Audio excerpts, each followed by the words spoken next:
আসসালামু আলাইকুম। কথা নাহিয়ান স্বাগত জানাচ্ছেন টিভির রাতের খবরে। অপশক্তি নিজেদের হীন দলীয় স্বার্থে মানুষের মধ্যে বিভেদের অপচেষ্টা চালালেও মিলেমিশে থাকাই দেশের মানুষের আবহমানকালের মূল্যবোধ, এমন মন্তব্য করে প্রধানমন্ত্রী তারেক রহমান বলেছেন তার সরকার ঐক্যবদ্ধ বাংলাদেশ বিনির্মাণের লক্ষ্যে কাজ করছে।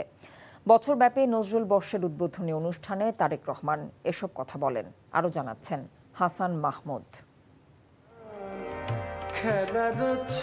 বিদ্রোহ ও অসাম্প্রদায়িক চেতনার জাতীয় কবি কাজী নজরুল ইসলামের অনবদ্য অমর কীর্তি ও শোষণ বঞ্চনার বিরুদ্ধে তার প্রতিবাদী কণ্ঠস্বর জাগরুক রাখতে বছরব্যাপী নজরুল বর্ষের উদ্বোধন করেছেন প্রধানমন্ত্রী তারেক রহমান। প্রধানমন্ত্রী বলেন, কবি নজরুলের হৃদয় জুড়ে ছিল বাংলাদেশ, তাই কবির স্মৃতিধন্য ত্রিশালকে নজরুল স্মৃতি ঘোষণার সম্ভাব্যতা খতিয়ে দেখা হচ্ছে। পরাধীনতা, জুলুম, শোষণ, অসাম্য, বৈষম্য ও কুসংস্কারের বিরুদ্ধে কবির কলম ছিল শানিত। প্রধানমন্ত্রী বলেন, তার সরকার এমন রাষ্ট্র গড়তে চায় যাতে ধর্ম বর্ণ নির্বিশেষে প্রতিটি মানুষ থাকবে নিরাপদ। যেখানে ধর্ম বর্ণ নির্বিশেষে প্রতিটি মানুষ নির্বিঘ্নে নিরাপদে বসবাস করবে। শুধু মানুষের এই নিরাপত্তা নয়, আসুন কোনো প্রাণীও মানুষের হিংস্রতার শিকার যেন না হয়, বর্তমান সরকার সেটিও নিশ্চিত করতে চায়। বর্তমান প্রযুক্তির যুগের জটিল বাস্তবতার উল্লেখ করে প্রধানমন্ত্রী বলেন, কৃত্রিম বুদ্ধিমত্তার ইতিবাচক ও নেতিবাচক প্রভাব জ্ঞানের দুয়ার যেমন খুলেছে, তেমনি উন্মুক্ত করেছে বিপদগামী হওয়ার পথও। তবে কেউ হীন স্বার্থে বিরোধ বিভেদের অপচেষ্টা চালালেও সবাই মিলেমিশে থাকাই এদেশের মূল্যবোধ। নিজেদের হীন দলীয় স্বার্থে মানুষের মধ্যে বিভেদ বিরোধ সৃষ্টির অপচেষ্টা চালালেও সবাই মিলেমিশে থাকাই বাংলাদেশের মানুষের আবহমান কালের মূল্যবোধ। বর্তমান সরকারও এমন এক রাষ্ট্র এবং সমাজ বিনির্মাণের লক্ষ্যে কাজ করছে। 3 দিনব্যাপী এই কর্মসূচির উদ্বোধন উপলক্ষে প্রধানমন্ত্রী তারেক রহমান স্মারক ডাকটিকিট এবং নজরুল বর্ষ 2026-27 লোগো উন্মোচন করেন।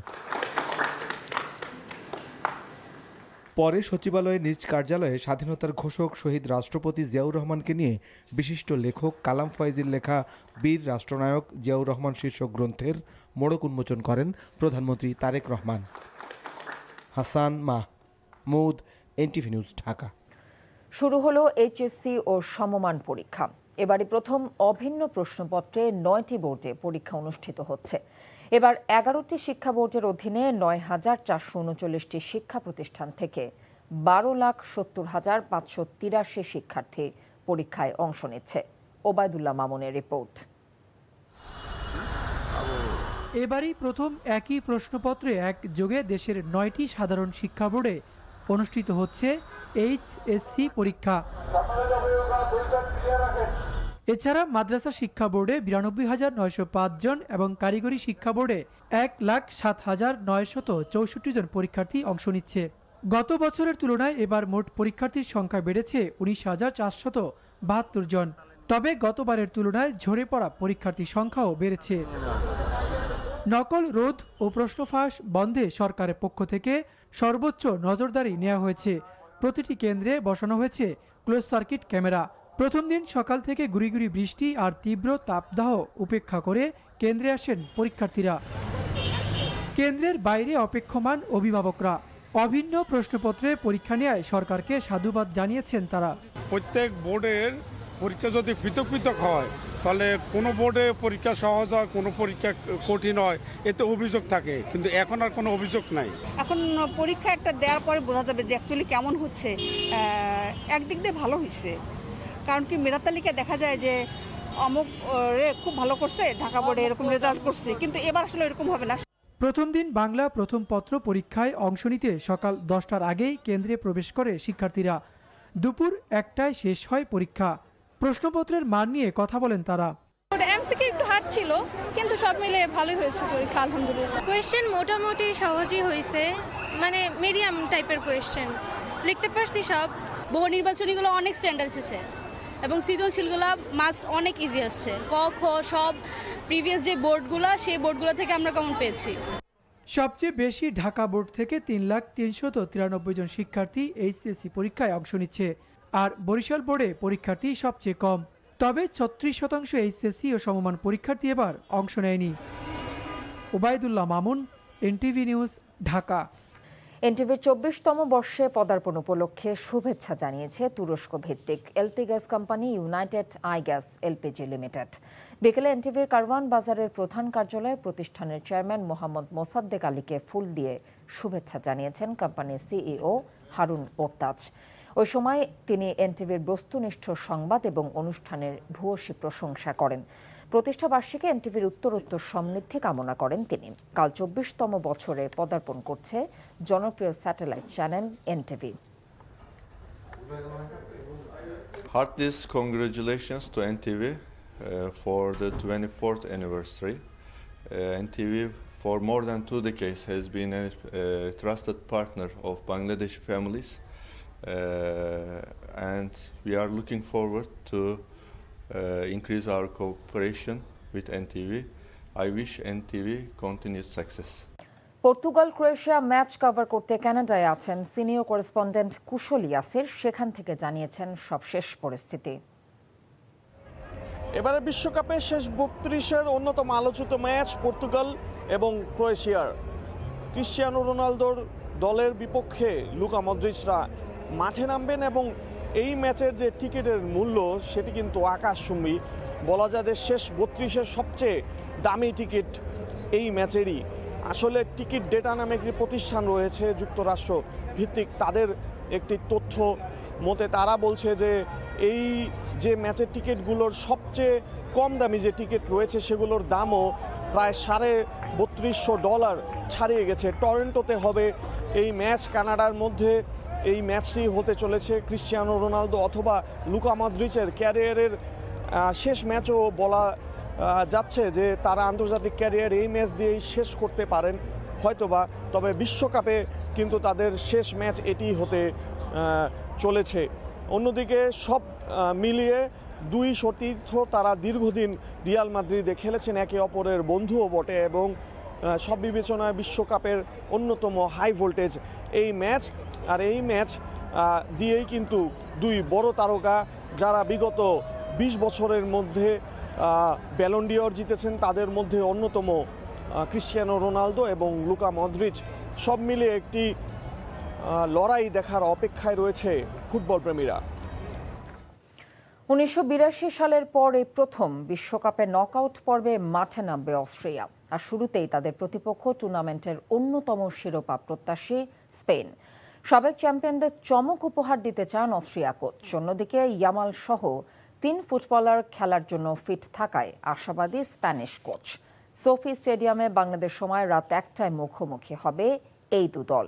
মমিনুর রিপনের আরও একটি ডেস্ক রিপোর্ট। বিশ্বকাপ মিশনের শুরুতে কেপ ভার্দের সঙ্গে ড্রয়ের পর বেশ সমালোচনায় পড়েছিল স্পেন। তবে সৌদি আরবের বিপক্ষে 4-0 এবং উরুগুয়ের বিপক্ষে 1-0 গোলে জিতে নিজেদের কক্ষপথে ফিরেছে সাবেক চ্যাম্পিয়নরা।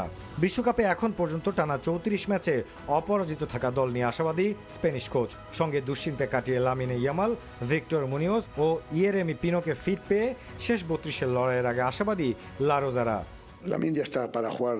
ছেলেরা নিয়মিত উন্নতি করছে, ভুলগুলো বুঝতে শুরু করেছে এবং সেগুলো কিভাবে ঠিক করতে হবে সেটিও উপলব্ধি করছে। মানুষ আমাদের কাছ থেকে অনেক কিছু প্রত্যাশা করে, এটা আমার ভালো লাগে, কারণ প্রত্যাশা থাকলে বোঝা যায় মানুষ আমাদের উপর বিশ্বাস রাখে।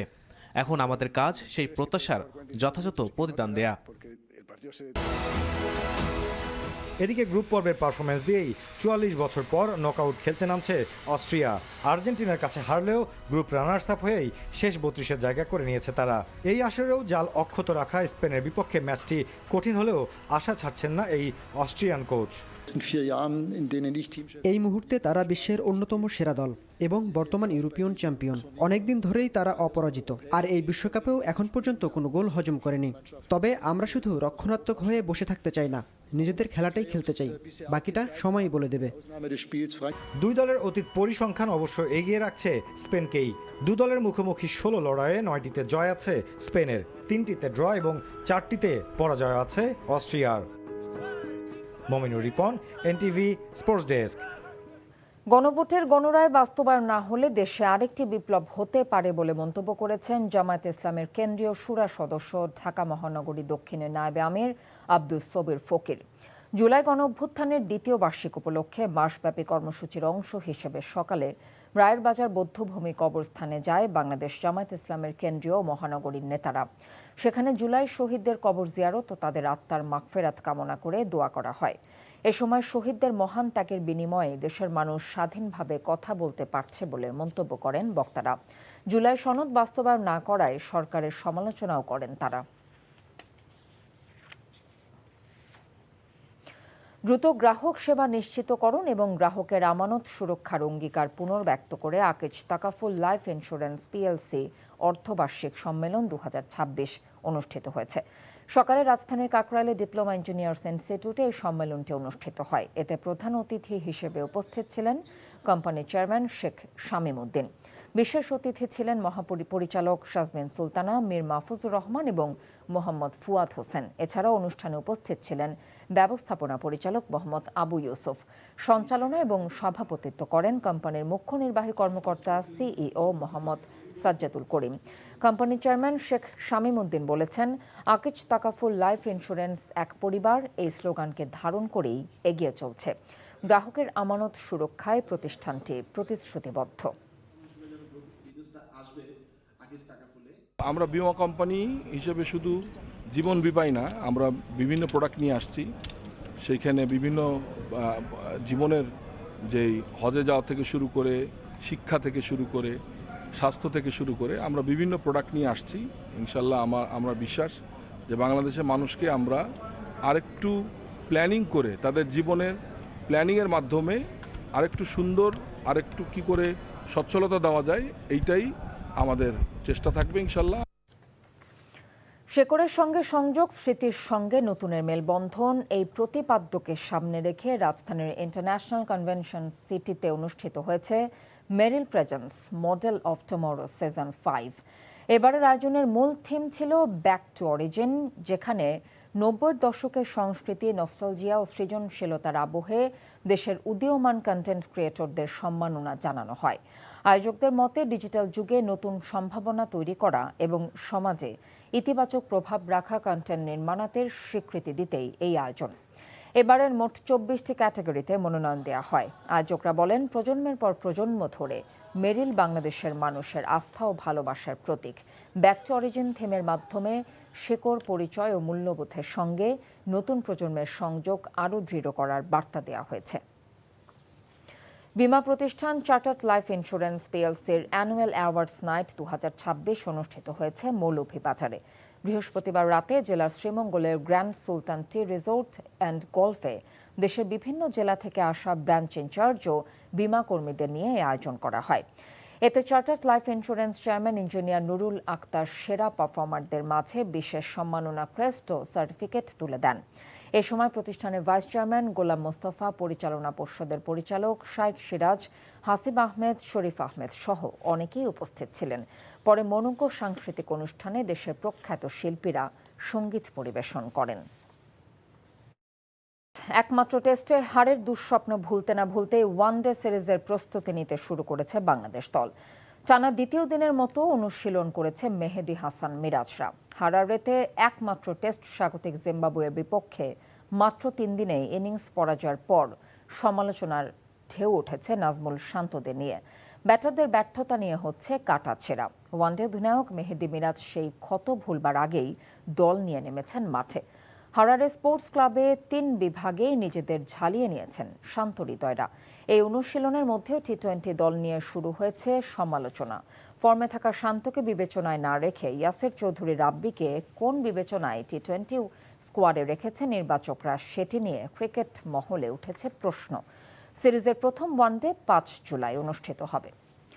আবারও ফুটবল প্রসঙ্গ। দেশের প্রথম নারী ক্লাব হিসেবে এএফসি উইমেন্স চ্যাম্পিয়নশিপে খেলতে যাচ্ছে রাজশাহী স্টার্স। আজ টুর্নামেন্টে ড্রতে নির্ধারিত হয়েছে তাদের প্রতিপক্ষ। সেখানে রাজশাহীর প্রতিপক্ষ ভারতের ইস্ট বেঙ্গল ছাড়াও স্বাগতিক মালয়েশিয়ার 2 ক্লাব। গ্রুপ এতে জায়গা হয়েছে রাজশাহী স্টার্সের। ভারতের ইস্ট বেঙ্গল ছাড়াও তাদের প্রতিপক্ষ স্বাগতিক মালয়েশিয়ার 2 ক্লাব সাবা এফএ এবং ওয়ামের রোভার্স এফসি। আগামী 17 থেকে 23 অগস্ট মালয়েশিয়ায় অনুষ্ঠিত হবে এই গ্রুপের সব ম্যাচ। এই টুর্নামেন্টকে সামনে রেখে রাজশাহীর এই নারী দলটি তাদের অনুশীলন শুরু করবে। দেশের প্রথম নারী ক্লাব হিসেবে আন্তর্জাতিক অঙ্গনে নিজেদের প্রমাণের সুযোগ পেয়ে উচ্ছ্বসিত Rajshahi stars FC president Mokhlesud Kamal Babu. এ ছিল এনটিভির রাতের খবরে। এই খবরের ভিডিও সহ আপডেট জানতে ভিজিট করুন এনটিভি অনলাইন www.ntvbd.com। এছাড়াও এনটিভির জনপ্রিয় সব অনুষ্ঠান ও খবরের আপডেট জানতে ভিজিট করুন আমাদের ইউটিউব ও ভেরিফাইড ফেসবুক পেজ। রাত 1টায় মধ্যরাতের খবর দেখার আমন্ত্রণ রইল। এতক্ষণ সাথে থাকার জন্য ধন্যবাদ সবাইকে।